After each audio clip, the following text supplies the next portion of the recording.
जय सीताराम।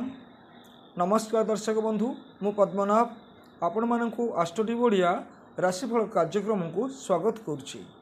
दर्शक बंधु, आसत आज आम कथा हेबा वृष राशि व्यक्तिविशेष एकादश राहु आपन को केते लाभ देबे एवं केउ सबु दिगरु आपन को लाभ प्राप्ति हेबो, केउ सबु दिगरे आपन सफलता पाइबे, ए विषय आसतु आम आलोचना करिवा। दर्शक बंधु, राहु 2023 अक्टोबर 30 रु 2025 मे मास 18 तारिख पर्यंत आपणकर एकादश स्थान रे गोचर करिवे। एकादश स्थान होची आपणकर आयर स्थान, आपणकर लाभर स्थान, आपणकर इच्छा पूरणर स्थान। एई एकादश स्थान रु आमे आपणकर आय रोजगार, आपणकर बंधु मानक विषय जानि परिबा एवं आपणकर केउ इच्छा बा अभिलाष अछि जहाँकि पूरण हेबाकु जाउछि, ए सब विषय रे आमे जानि परिबा। दर्शक बंधु, राहु हेउछन्ति शैडो प्लैनेट, छायाग्रह बा मायावी ग्रह।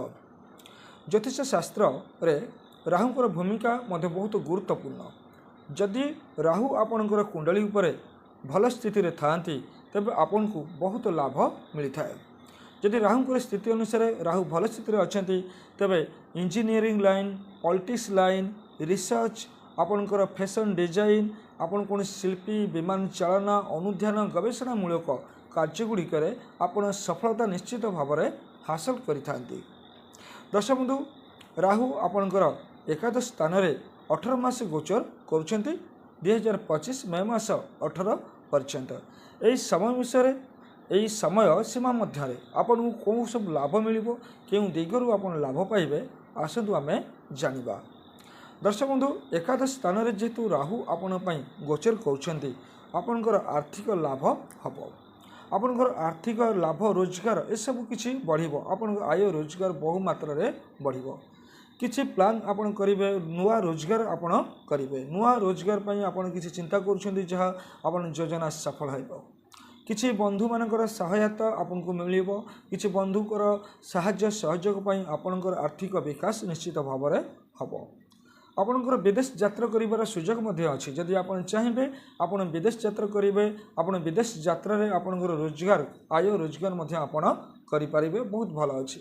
मान सम्मान आपन को प्राप्ति हबो, आपणकर स्टेटस बढ़िबो, आपणकर सोशल लाइफ बहुत भलो रहिबो, आपणकर फैमिली लाइफ बहुत भलो मध्य निश्चित भाव में रहिबो।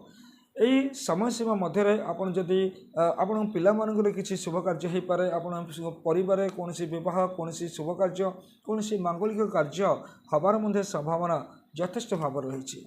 आपण चिंता करथुवा, आपण इच्छा करथुवा किछि कार्य रे मध्य आपण सफलता हासिल करि पारंती। कर्म क्षेत्र गुड़िक आपण मध्य उन्नति करिवे। आपणकर व्यवसाय वाणिज्य मध्य आपण वृद्धि हबो। दर्शक बंधु, आर्थिक स्थिति आपण पई अनुकूल रहिबो। आपणकर स्वास्थ्य मध्य बहुत भल रहिबो। परिवार रे आपणकर पारिवारिक जीवन बहुत भल रहिबो। पार्टनर सहित आपणकर संपर्क बहुत भल रहिबो। परिवार प्रत्येक मेंबर सहित मध्य आपणकर संपर्क बहुत भल रहिबो। बंधु मान सहित मध्य आपणकर संपर्क बहुत भल रहिबो। दर्शक बंधु, एई समय सीमा मध्य आपण मध्य कोनसी मांगलिक कार्य, कोनसी शुभ कार्य आयोजन करि पारंती। आपणक परिवार कोनसी शुभ कार्य निश्चित हबो। आपण विदेश यात्रा करिवे, दूर यात्रा करिवे, कोनसी तीर्थ भ्रमण निश्चित भाव में आपण करिवे। आपणकर लव एंड रिलेशनशिप को नहीं कि आपण पई भल अछि। किछि नूतन संपर्क आपण जीवन रे गढ़ी उठिबार संभावना रही। दर्शक बंधु, राहुंकर एही चलन विशेषकर आपणकर आर्थिक अभिवृद्धि निश्चित भाव में करिवो। कि दर्शक बंधु, से आपन को परिश्रम करने को पड़ो, आपन को चेष्टा करने को पड़ो एवं आपन को सठिक मार्ग आपन को चयन करिवार अछि। आपण परफेक्ट आपण निजर सठिक मार्ग चयन करंतु, आपण से मनोनिवेश करंतु, चिंता करंतु एवं आपण निजर परिश्रम चेष्टा करंतु। निश्चित भाव में आपनकर आय रोजगार ए सब क्षेत्र में आपण सफलता हासिल करिवे। अच्छा बंधु, बेले बेले एमिति भी आपण किछि दुष्ट व्यक्ति संपर्क में आसी जाई पारंती। सेथिपई आपण सावधान रहिबा निहाती आवश्यक आपण पई रहिছে। दर्शक बंधु, आपणक सहित भलरे मिसुथिबे, मिलामिशा करुवा किछि व्यक्ति भी आपणकर समस्यार कारण हो पारंती। सेथिपई आपण एई भली किछि बंधुक पई आपण टेंशन नहीं पारंती। सेथिपई आपण सेमान ठरु सचेतन निहाती रहिबा आवश्यक अछि। दर्शक बंधु, एहा होछि आपण पई एकादश रे राहु, आपणकर एई सब लाभ आपण को प्राप्त हेबो। आपणकर आर्थिक स्थिति आपणकर जॉब कैरियर फैमिली फ्रेंड सबकिछि क्षेत्र में आपण अधिक विकास निश्चित भाव में करेंगे।